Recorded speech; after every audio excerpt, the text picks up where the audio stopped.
Hello friends, নমস্কার। আমাদের শাশুড়ি বৌমার রান্নাঘরে আপনাদের জানাই স্বাগত। আমরা আজকে আপনাদের সামনে একটা নতুন রেসিপি নিয়ে এসেছি, বড়ি দিয়ে কুমড়োর ঘন্ট।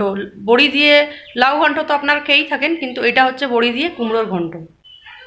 আমি কুমড়ো দিয়ে বড়ি দিয়ে ঘন্ট করছি। লাউ দিয়ে তো খেয়েই থাকেন, লাউ দিয়ে বড়ি দিয়ে ঘন্ট। আজ আমি আপনাদের কুমড়ো বড়ি দিয়ে ঘন্ট দেখাচ্ছি। এর মধ্যে লাগবে কুমড়ো, এই যে এইভাবে কেটে নিতে হবে। বড়ি আন্দাজ মতন, কুমড়ো যে হিসাবে দেবেন সেই হিসাবে বড়ি দিতে হবে। খুব বেশি বড়ি পড়লেও ভালো লাগবে না। তার সঙ্গে লাগছে মেথি, কাঁচা লঙ্কা আর তেজপাতা ফোড়ন। নুন হলুদ তো হালকা হলুদ দিতে হবে, নুনটা আন্দাজ মতন আছে। আর এই যে নামানোর আগে ঘি, এটা হবে সর্ষের তেল দিয়ে। হালকা একটু মিষ্টিও দিতে হবে হালকা। আমার কড়াই গরম হয়ে গেছে, এখানে তেলও দিয়েছি আমি বড় চামচের 2 চামচ। তেলটা গরম হয়ে গেছে। এবার বড়িটা আমি আগে ভেজে তুলে নেব।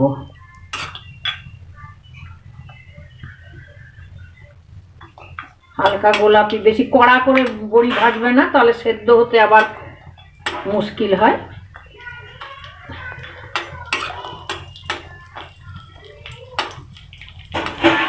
এইরকম বড়িটা ভেজে আমি তুলে নেব।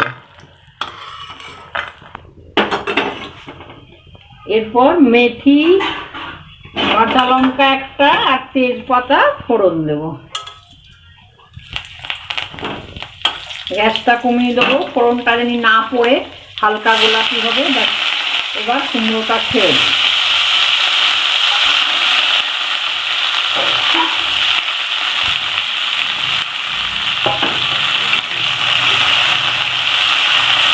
একটা খেয়াল রাখবেন, বেশি ফোড়ন যখন দেবেন কোনো রান্নায়, ফোড়নটা যেন পুড়ে না যায়, কালো না হয়, তাহলে গন্ধটা হবে না।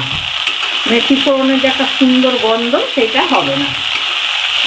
এবার এটায় নুন, একটু হলুদ, আন্দাজ মতো নুন, একটু হলুদ দেব, দিয়ে অল্প নাড়াচাড়া করব। আন্দাজ মতো নুন দিলাম, আমার অল্পই দিয়েছি সেই জন্য।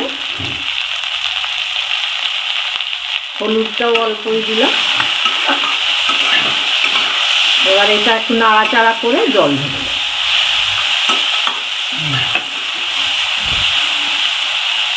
একটু ভাজা ভাজা হবে।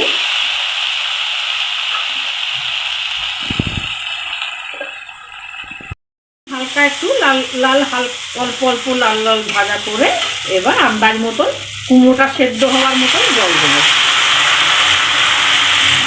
এতেই হয়ে যাবে। বড়িটাও ছেড়ে দেবো, বড়িটাও একটু সেদ্ধ হবে। নামানোর আগে একটু মিষ্টি দিয়ে আমাকে নামাতে হবে। সে মিষ্টিটা এখন দিলাম না, চিনিটা ফুটে উঠেছে। এবার একটু কমিয়ে 10 মিনিট লাগবে, জলটা টেনে যাবে, কুমড়োটাও সেদ্ধ হয়ে যাবে। এবার এটা ঢেকে দেবো। ঢেকে দিলাম, 10 মিনিট পর খুলবো। 10 মিনিট হয়ে গেছে, এবার খুলে দেখবো। হ্যাঁ, গ্যাসটা এবার একটু জোরে করে দিই। এই যে হয়ে গেছে। বড়িটা একটু ভেঙে দিলাম, তাহলে বেশি স্বাদ হবে। এর মধ্যে এবার একটু চিনি দিয়ে দেবো, মিষ্টি, তা নাহলে নুন কাটা লাগবে। অল্প করে চিনি 1/2 চামচ দিলাম। ভালো করে নাড়াচাড়া করব। কয়েকটা এরকম করে একটু ভেঙে দেবো।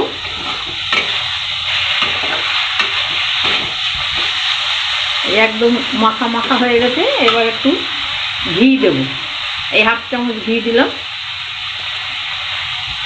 ঘিটা ভালো করে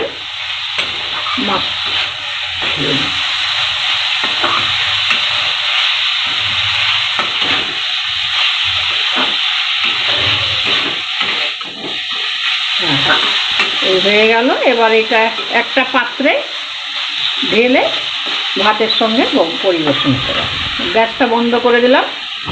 এবার এটা একটা পাত্রে ঢালবো। আমার কুমড়ো ঘন্ট বড়ি দিয়ে হয়ে গেছে। এবার এটা একটা পাত্রে ঢেলে রাখলাম। দিয়ে কুমড়োর ঘন্ট বানানো কমপ্লিট আমাদের। এবার আপনারাও করে দেখুন কেমন লাগে এই রেসিপিটা। যদি ভালো লাগে তো অবশ্যই লাইক করুন, কমেন্ট করে আমাদের জানান, আর আমাদের চ্যানেলকে সাবস্ক্রাইব করুন। ধন্যবাদ।